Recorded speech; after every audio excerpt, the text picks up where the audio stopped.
kehormatan dan kesempatan untuk bisa hadir di dalam kelas. Dari kami CGP yang angkatan 9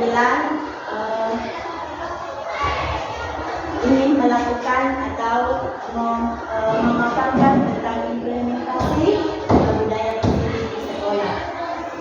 Tapi yang akan menyampaikannya teman saya yang hebat ini adalah Ibu Dewi. Kepada Ibu Dewi, saya persilakan.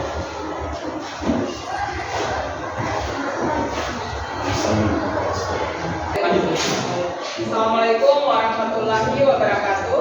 Waalaikumsalam warahmatullahi wabarakatuh. Ya, jadi saya berdiri di sini bukan berarti menggurui Bapak Ibu, tapi di sini kita sama-sama belajar. Jadi untuk presentasi saya pada hari ini yaitu membahas tentang bagaimana implementasi budaya positif di sekolah.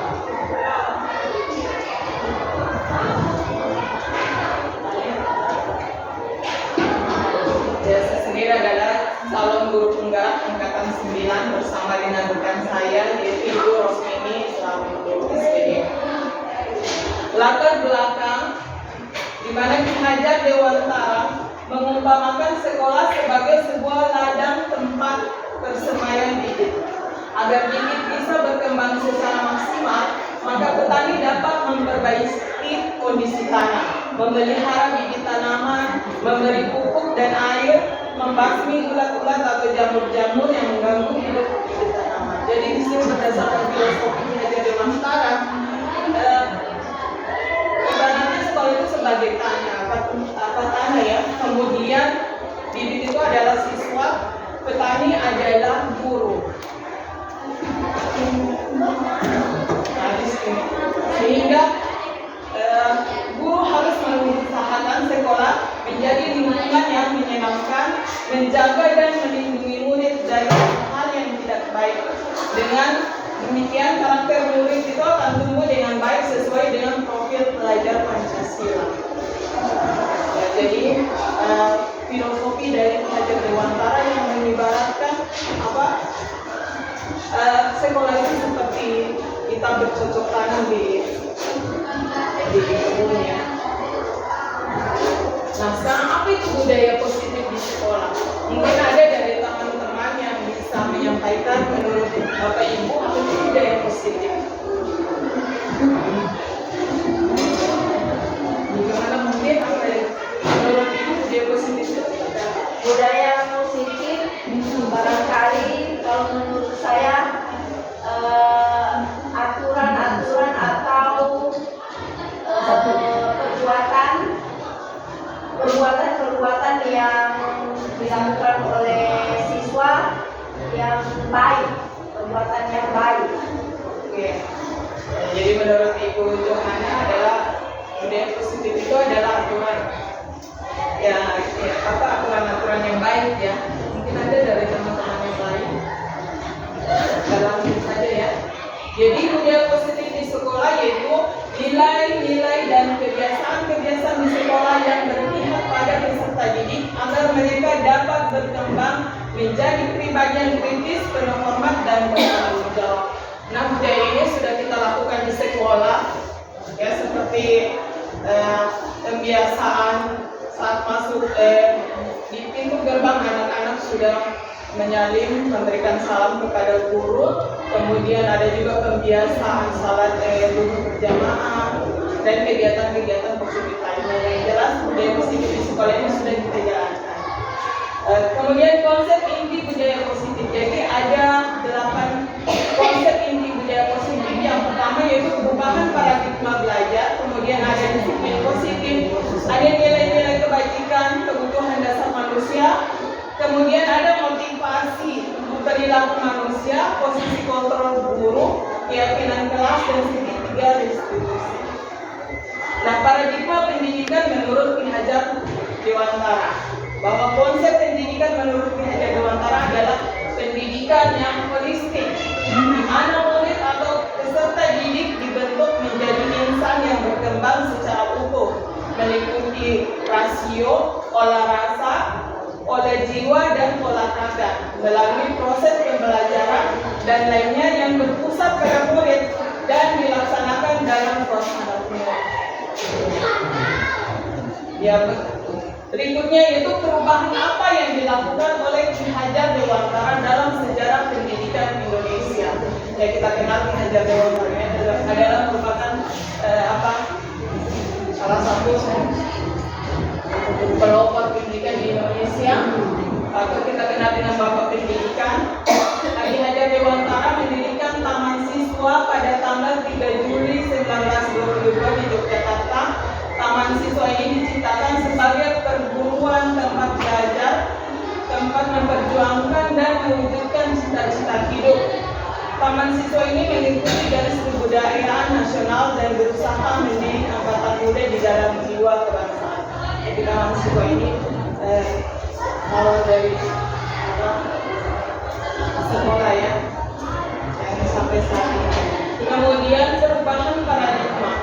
Untuk membangun budaya positif, sekolah perlu menyediakan lingkungan yang positif, aman, dan nyaman agar murid atau peserta didik ini mampu berpikir, bertindak, dan mencipta dengan merdeka, mandiri, dan bertanggung jawab.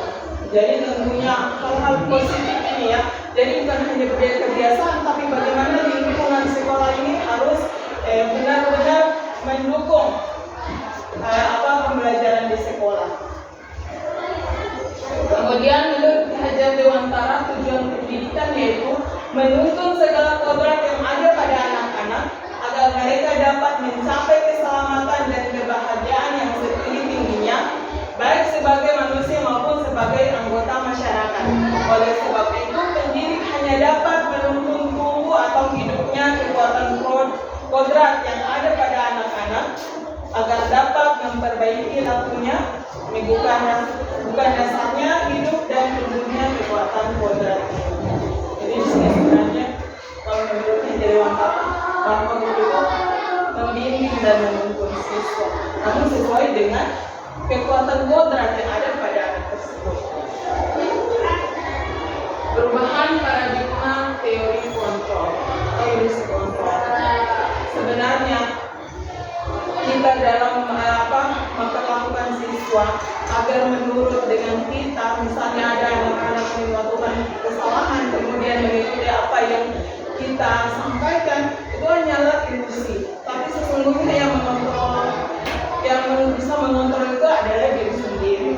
Ini yang bisa. Misalnya ilusi guru mengontrol murid, sebenarnya itu adalah ilusi. Kemudian ilusi bahwa semua perbuatan positif, efektif dan bermanfaat. Kemudian ilusi bahwa mengkritik dan membuat orang merasa bersalah mampu menguatkan karakter. Ilusi bahwa orang dewasa berhak memaksa. Nah, ini adalah tabel tentang stimulus, respon, dan teori kontrol. Nanti sebentar ada materi tentang teori kontrol. Jadi stimulus respon ini adalah realitas atau kebutuhan kita. Kadang-kadang kita berpikir bahwa kebutuhan itu sama. Ternyata kalau berdasarkan teori kontrol, kebutuhan kita itu sebenarnya berbeda. Kemudian pada stimulus respon, kita biasanya berpikir bahwa semua orang itu melihat hal yang sama. Namun pada teori kontrol, setiap orang itu memiliki gambaran yang berbeda. Kemudian berikutnya, ya kita mencoba mengubah orang agar berpandangan sama dengan kita. Kadang-kadang kita seperti itu ya. Tapi dalam teori kontrol kita berusaha memahami pandangan orang lain tentang dunia. Kemudian ada berikutnya yaitu stimulus respon. Perilaku buruk dilihat sebagai suatu kesalahan. Tapi pada teori kontrol semua perilaku itu memiliki tujuan. Kemudian stimulus respon berikutnya itu orang lain bisa mengontrol saya. Ya. Kemudian kalau pada teori kontrol hanya Anda yang bisa mengontrol diri Anda sendiri. Kemudian kalau stimulus respon ada saya bisa mengontrol orang lain, tapi pada teori kontrol Anda tidak bisa mengontrol orang lain. Kemudian ada pemaksaan pada saat bujukan gagal. Kalau pada teori kontrol tentu di sini ada kolaborasi dan konsensus menciptakan pilihan-pilihan baru. Kemudian ada model berpikir menang atau kalah. Pada teori kontrol model berpikir perbedaan antara teori kontrol dan stimulus respon. Sekarang kita masuk apa makna disiplin? Ya, disiplin positif. Disiplin positif adalah suatu pendekatan yang menerapkan disiplin dalam diri anak tanpa hukuman dan hadiah. Disiplin positif perlu diterapkan baik dalam lingkungan keluarga maupun lingkungan sekolah. Dengan menerapkan disiplin positif diharapkan tindak kekerasan dapat dihindari. Ya, sebagai pendidik tujuan kita adalah menciptakan peserta didik yang memiliki disiplin diri sehingga mereka berperilaku mengacu pada nilai-nilai kebajikan universal dan memiliki motivasi intrinsik dalam perubahan perilaku ke arah yang lebih baik. Ya, berikutnya adalah nilai-nilai kebajikan. Nah, nilai-nilai kebajikan di sini yang disepakati lepas dari suku bangsa, agama, bahasa maupun latar belakang. Contoh nilai dari kebajikan institusi atau organisasi, ada profil pelajar Pancasila, yaitu beriman dan bertakwa terhadap Tuhan yang Maha Esa dan berakhlak mulia, berkebinekaan global, gotong royong, mandiri, bernalar kritis dan kreatif. Yang kedua yaitu toleransi, rasa hormat, integritas, mandiri, menghargai, antusias, empati, keingintahuan, kreativitas, kerjasama, percaya diri, dan komitmen. Kemudian yang berikutnya berdasarkan 9 pilar karakter Indonesia, yaitu cinta Tuhan dan segenap ciptaannya, kemandirian dan tanggung jawab, kejujuran atau amanah, diplomatis, hormat dan santun, dermawan, suka menolong, gotong royong, percaya diri, kreatif dan kerja keras, kepemimpinan dan keadilan baik dan rendah hati, toleransi, kedamaian dan kesatuan. Jadi ini adalah nilai-nilai yang disepakati lepas dari suku bangsa, agama, bangsa maupun latar belakang. Nah, masuk pada kebutuhan dasar manusia. Apa sih kebutuhan dasar manusia? Kebutuhan dasar manusia adalah segala sesuatu yang kita lakukan untuk mendapatkan apa yang kita inginkan. Jadi seluruh tindakan yang kita lakukan memiliki tujuan. Ya, semua usaha terbaik yang kita lakukan adalah dalam rangka agar kebutuhan dasar kita terpenuhi dengan baik. Itulah pengertian dari kebutuhan dasar. Nah, 5 kebutuhan dasar manusia. Ya, menurut Dr. William Glasser ada 5, yaitu pertama adalah bertahan hidup.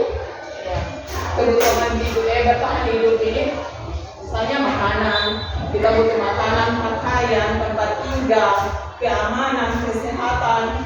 Kemudian kebutuhan dasar yang kedua adalah kesenangan. Setiap manusia itu pasti ingin misalnya ingin humor, antusiasme, tertawa, bermain. Jadi yang sering kita lakukan itu termasuk kebutuhan dasar manusia. Kemudian ada penguasaan. Penguasaan itu termasuk kebutuhan dasar manusia seperti harga diri, keinginan untuk dianggap, memimpin, berprestasi, diakui dan didengar. Kemudian kebutuhan dasar berikutnya adalah kasih sayang dan rasa diterima. Nah, rasa diterima, dipedulikan, berbagi, kerjasama, menjadi bagian dalam kelompok. Nah, ini termasuk kebutuhan dasar manusia. Kemudian yang berikutnya adalah kebebasan. Kebebasan sini seperti mandiri, memiliki pilihan, mencoba hal baru, mampu mengendalikan arah dirinya. Jadi ini adalah 5 kebutuhan dasar manusia menurut Dr. William Glasser. Nah, motivasi perilaku manusia. Ada motivasi ekstrinsik, ada juga motivasi intrinsik. Nah, kita lihat bagaimana itu motivasi ekstrinsik, yaitu untuk menghindari ketidaknyamanan atau hukuman, untuk mendapatkan imbalan penghargaan dari orang lain. Kadang-kadang kita melakukan sesuatu sesuatu ya karena hukuman. Supaya menghindari hukuman kita melakukan sesuatu, misalnya seperti disiplin ya. Kemudian kalau motivasi intrinsik ini menjadi orang yang mereka inginkan dan menghargai diri sendiri dengan nilai-nilai yang mereka percaya. Jadi kalau motivasi intrinsik berarti keluar dari dalam diri, kesadaran diri seseorang, bukan karena pengaruh hukuman ataupun mungkin agar mendapat penghargaan atau imbalan. Ya, kita lihat di sini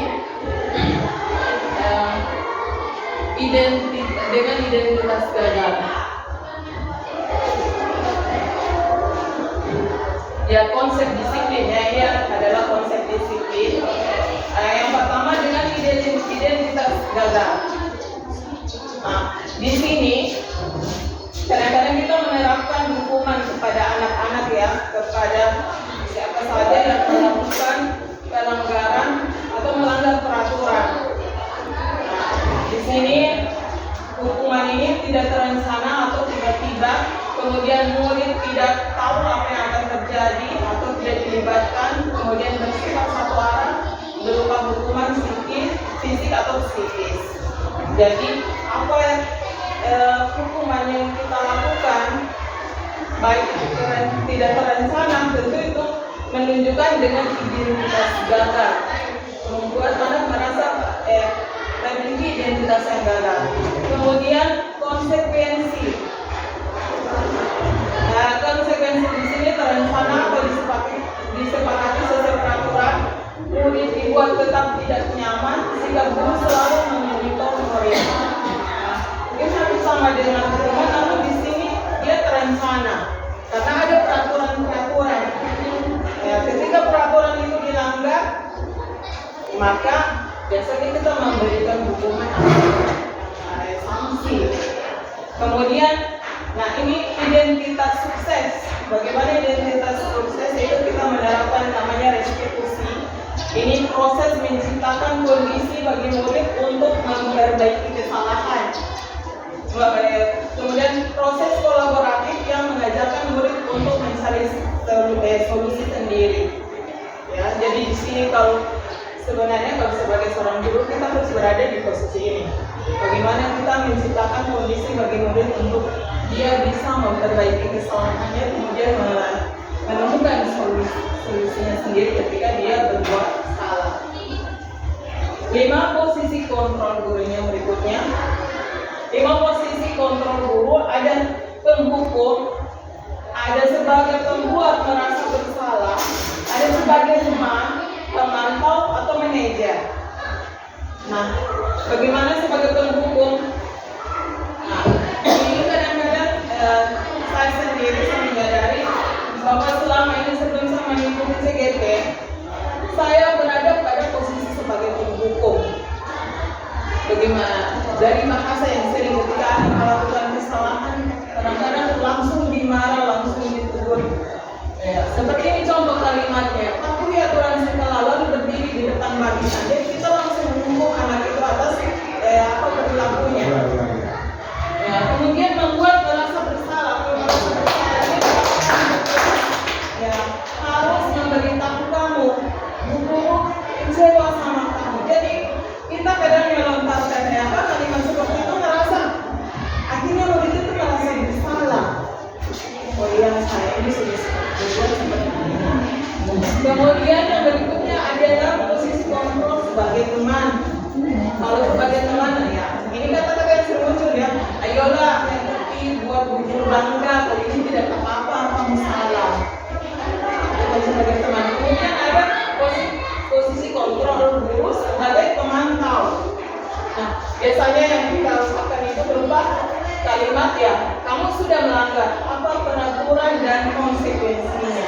Jadi kita mengingatkan bahwa dia sudah melanggar dan apa kira-kira peraturan yang sudah dia langgar dengan apa konsekuensi yang akan dia terima.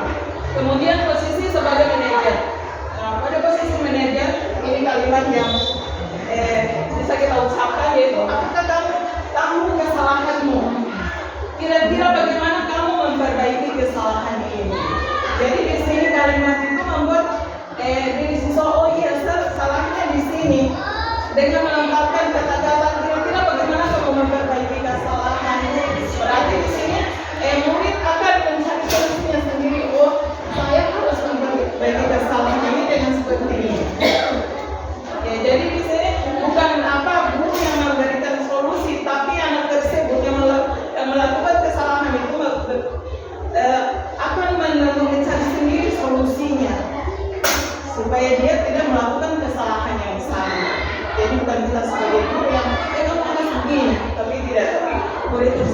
harus mencari solusinya sendiri.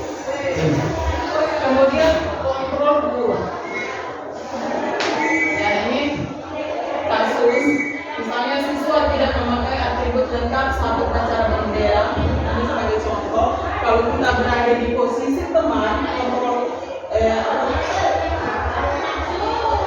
ini ya, misalnya guru berada di posisi kontrol teman.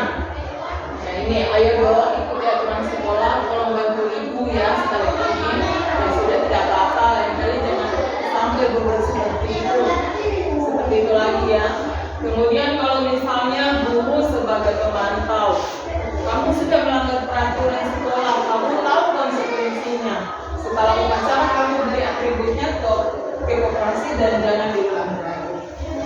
Jadi di sini ada pemantau. Kemudian manajer, yang sama dengan yang tadi ya. Apakah kamu tahu kesalahanmu? Kira-kira bagaimana kamu memperbaiki kesalahanmu? Posisi. Nah sekarang ada pertanyaan, posisi kontrol apakah aku? Misalnya ada kalimat seperti ini, saya kecewa sekali dengan kamu. Kira-kira kalimat ini, kata-kata ini itu berada di posisi kontrol yang mana? Apakah dia hukum, apakah dia teman, apakah dia pemantau atau orang manajer? Ya nanti ya sebentar ada nanti saya bagikan stick note, nanti ibu-ibu ibu dan bapak menuliskan kira-kira ada di posisi apa. Nah, kemudian keyakinan kelas. Nah, mengapa keyakinan kelas, mengapa peraturan kelas ada ya?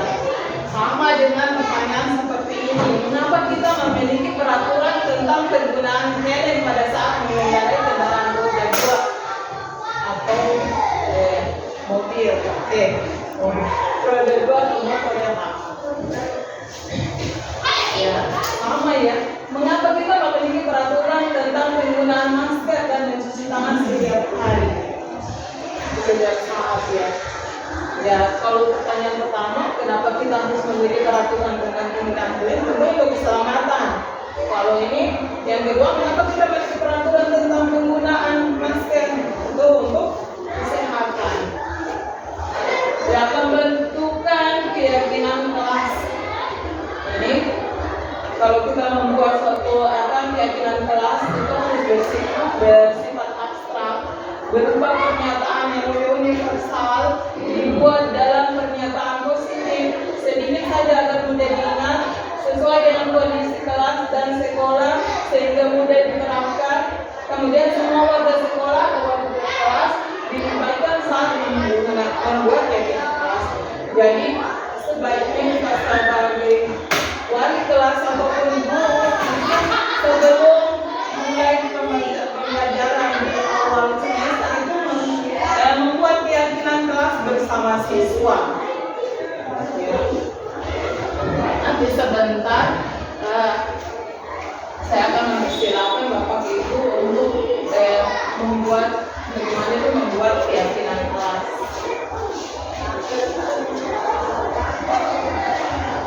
Ya, ini nanti sebentar ya, keyakinan kelas yang seperti apa yang Bapak Ibu inginkan. Kemudian tuliskan keyakinan kelas yang diinginkan pada stigma. Karena kita buat keyakinan kelas. Seperti apa itu keyakinan kelas yang akan kita inginkan ya. Jadi sesuai dengan keinginan Bapak Ibu. Misalnya anak-anak ingin tampil di dalam kelas, kira-kira keyakinan kelas apa yang akan kita terapkan. Namun ini harus disepakati dengan siswa. Ya, jadi bukan hanya guru sendiri yang membuat tentang keyakinan kelas, tapi kita bersama-sama dengan siswa. Kemudian kita masuk pada segitiga restitusi. Segitiga restitusi adalah suatu proses dialog yang dijalankan oleh guru agar dapat menghasilkan murid yang mandiri dan bertanggung jawab. Jadi ini adalah proses dialog seperti yang tadi, ya untuk menghasilkan murid yang bertanggung jawab. Jadi ada segitiga restitusi. Yang pertama yaitu menstabilkan identitas, kemudian ada validasi tindakan yang salah dan menanyakan keyakinan. Nah, menstabilkan identitas di sini berdasarkan prinsip membuat kesalahan ada bagian dari proses pembelajaran. Misalnya, ya berbuat salah itu wajar. Tidak ada manusia yang sempurna. Ibu bapak tidak mau mencari siapa yang salah, tapi ibu bapak ingin mencari solusi dari permasalahan ini. Kemudian kamu berhak merasa begitu. Jadi di sini kita sebagai guru tidak langsung menjudge anak, harus langsung mengeluarkan bahasa-bahasa yang mungkin bisa mengecewakan anak tersebut, tapi bagaimana kita bisa menyampaikan suatu kalimat yang dia sendiri, oh ya saya ini berbuat salah, orang lain pernah berbuat seperti itu. Bagaimana supaya anak tersebut itu artinya dia bukan akan melakukan hal yang sama, tapi dia bisa memperbaiki kesalahannya.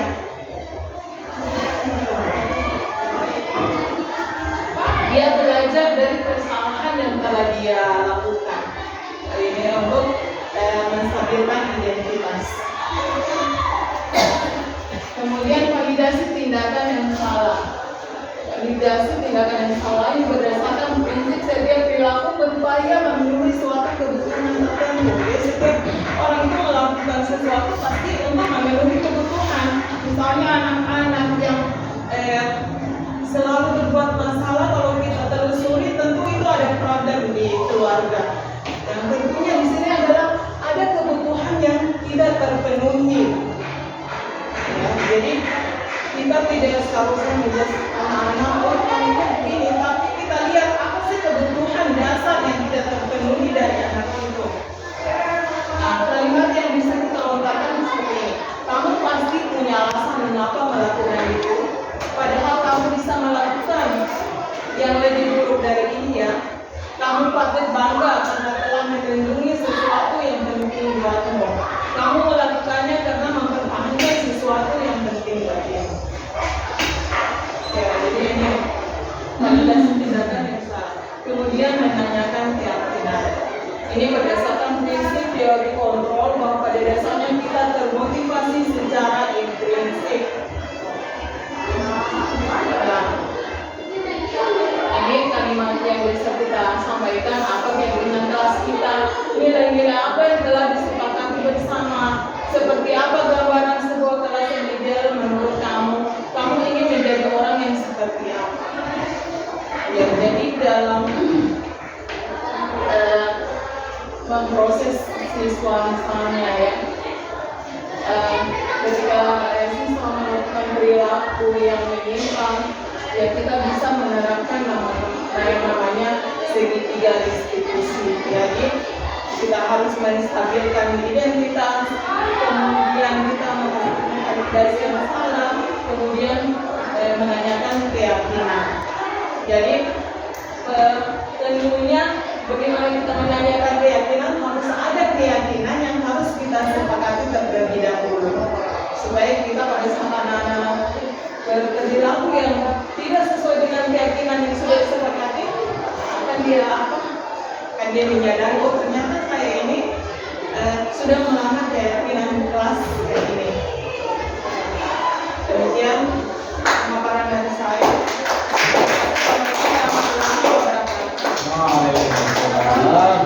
Ya, terima kasih. Tadi sudah selesai pemaparan materi dari kedua. Sebelum kita lanjut, kita melakukan SPP dulu. Boleh minta kesediaan satu orang ibu keset sebagai contoh di depan.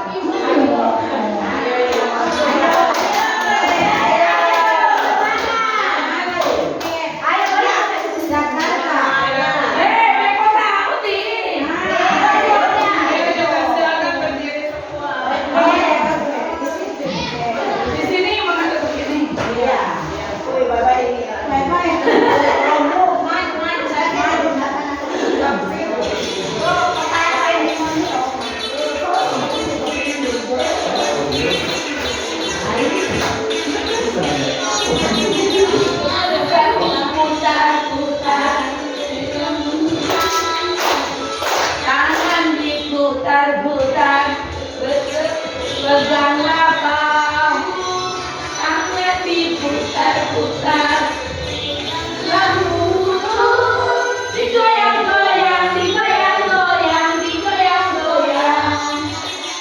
Tangan diputar-putar. Tangan diputar-putar. Peganglah bahu. Tangan diputar-putar. Peganglah bahu. Digoyang-goyang, digoyang-goyang, digoyang-goyang.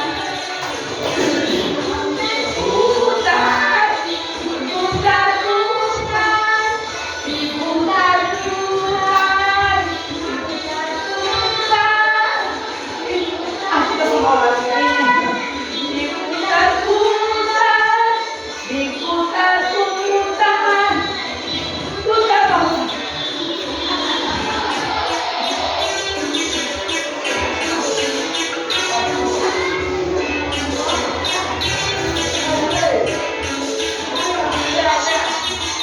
Tangan diputar, terputar tangan diputar-putar, peganglah bahu.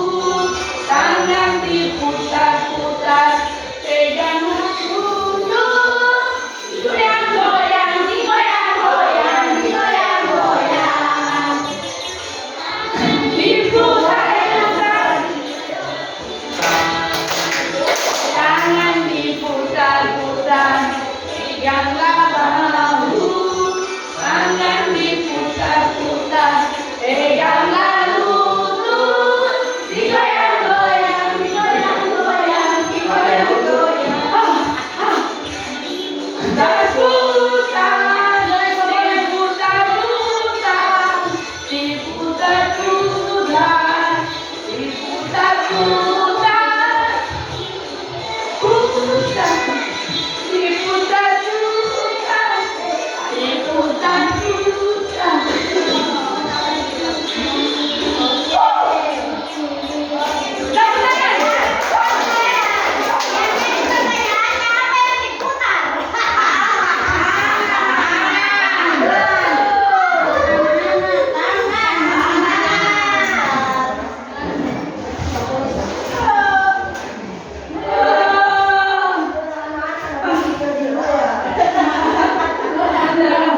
Luar biasa ini.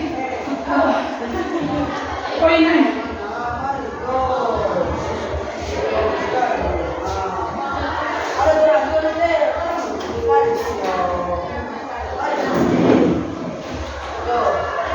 Oke, Bapak Ibu kita lanjutkan. Ada kalimat di sini. Dari posisi kontrol aku. Jadi kalimat yang sekali dengan kamu. Ini posisi kontrol apa? Silakan. Buat rasa bersalah. Silakan Bapak Ibu tuangkan di not dan silakan ditempelkan di depan. Jangan boleh saya menaruh. Ada boleh. Bobby dan Saya sekali lagi menunjukkan diri kita sebagai maksudnya apa ini? Posisi kontrol. Kira-kira kalau kalimatnya begini berarti kontrol apa? Apakah penghukum? Apakah membuat merasa bersalah? Termantau, teman, manajer.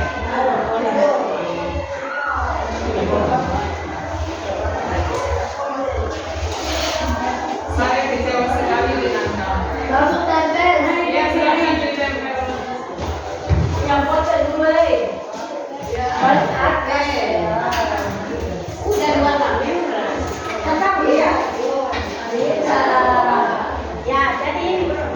Ya, jadi mau posisi kontrol yang kalimat tadi ini Diam dulu, yang masuk ke dalam di sana teman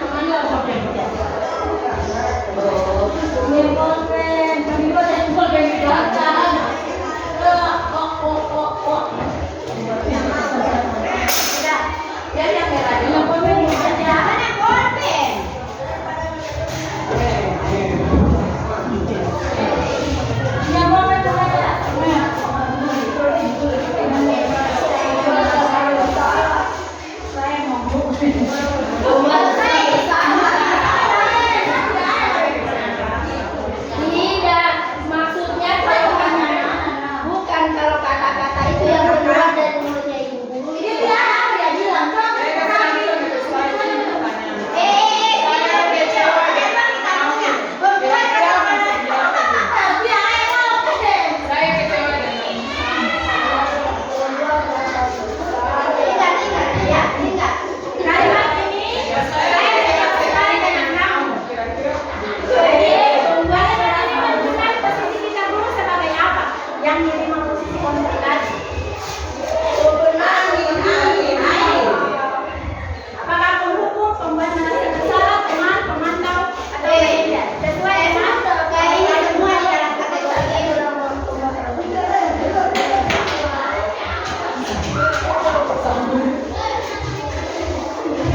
mana pulpen mana penutupnya?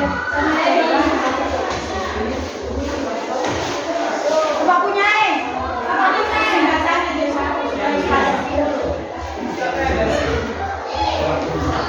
Udah dua. Mas. Baru mau bilang satu lah.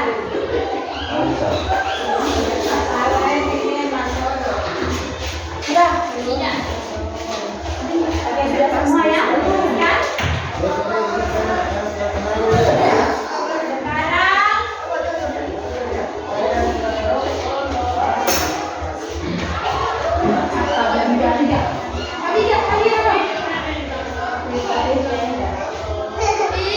Sekarang untuk keyakinan kelas.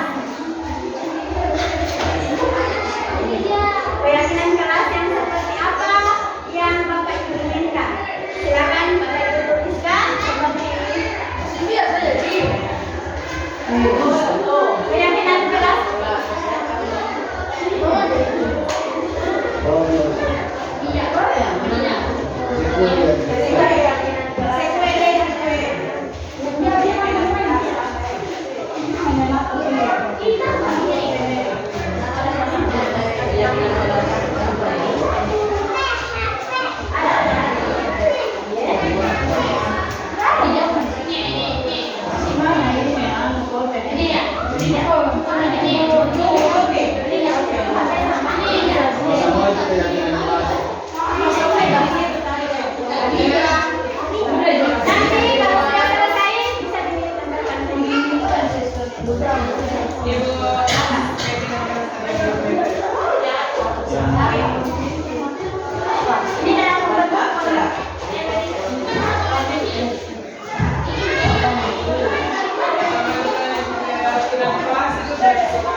Selama belajar kami tetap berada dalam kelas sampai selesai belajar. Ini.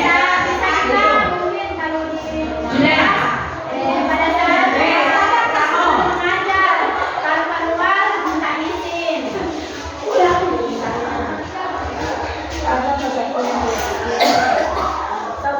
Tidak boleh mengumpuli teman. Kan keyakinan kelas, tapi memang dalam keyakinan kelas dikuatkan. Tidak boleh banyak. Bisa setiap kali pertemuan di kelas bisa membuat keyakinan kelas.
Masih ada?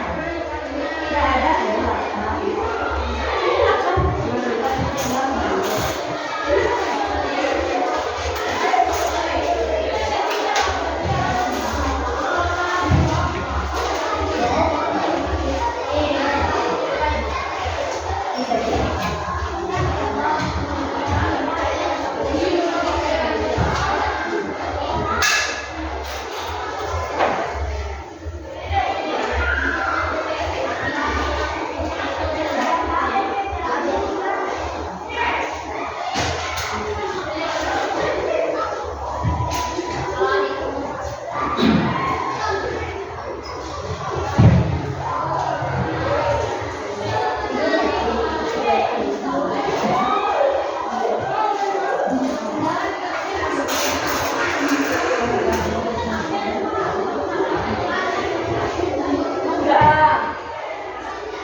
Terima kasih Bapak Ibu sudah menuliskan posisi ketentuan yang seperti apa yang sesuai dengan kalimat tadi. Kemudian ada keyakinan kelas yang Bapak Ibu sudah tuliskan di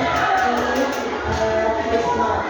Jadi kita berharap keyakinan kelas itu ini bisa kita terapkan di dalam kelas kita masing-masing, baik sebagai wali kelas maupun sebagai peserta pelajaran.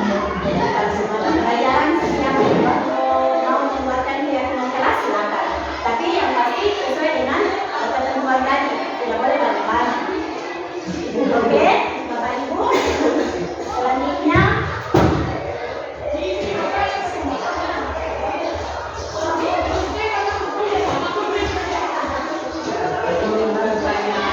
selanjutnya jika ini sudah pada sesi terakhir, jika misalnya ada yang Bapak Ibu mau sampaikan, sampaikan kembali kepada kami, ada pertanyaan, kami persilakan. Atau tadi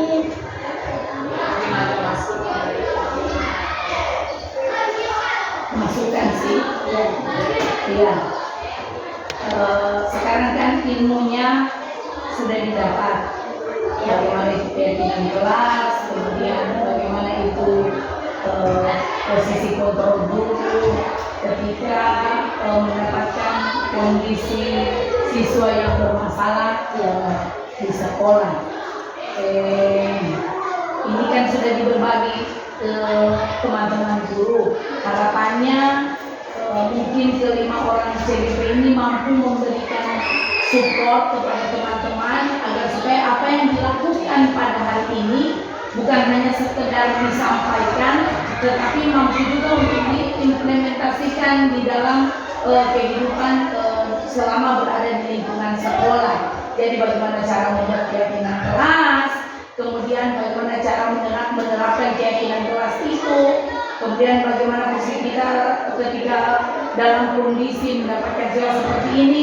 Sehingga saya berpikir kalau teman-teman secara serempak menerapkan ini, saya yakin sekolah kita akan menjadi sekolah yang ramah anak, Bapak. sekolah yang menyenangkan, sekolah yang akan selalu dirindukan oleh siswa. Nah, jadi harapannya ini kelima orang CGP memberikan support kepada teman-teman yang lain, saling berbagi hal-hal yang positif, sehingga apa yang saya sebutkan tadi itu 3, sekolah yang dirindukan, sekolah yang menyenangkan, sekolah yang ramah anak. Anak-anak akan belajar dengan ikhlas, tidak ada lagi disuruh-suruh, Pak boleh tidak, karena mereka merindukan guruku yang bagus ini yang masuk di dalam, guru yang luar biasa, guru yang semangat dan lain sebagainya. Itu harapan dari saya. Terima kasih. Oke, berikan tepuk tangannya. Dengan semangatnya dan dukungannya, insya Allah kami akan menerapkan keyakinan kelas dan kontrol sama Mungkin dari Pak ada masukan. Ya, saya berterima kasih atas minggu yang sudah kami dapati. Memang ini tujuannya untuk kehidupan bersosialisasi di lingkungan sekolah. Tetapi di sana tadi kan dibilang bahwa ini juga diperuntukkan dalam lingkungan masyarakat. Jadi sebagian juga ada fungsi kontrol yang bukan juga untuk guru.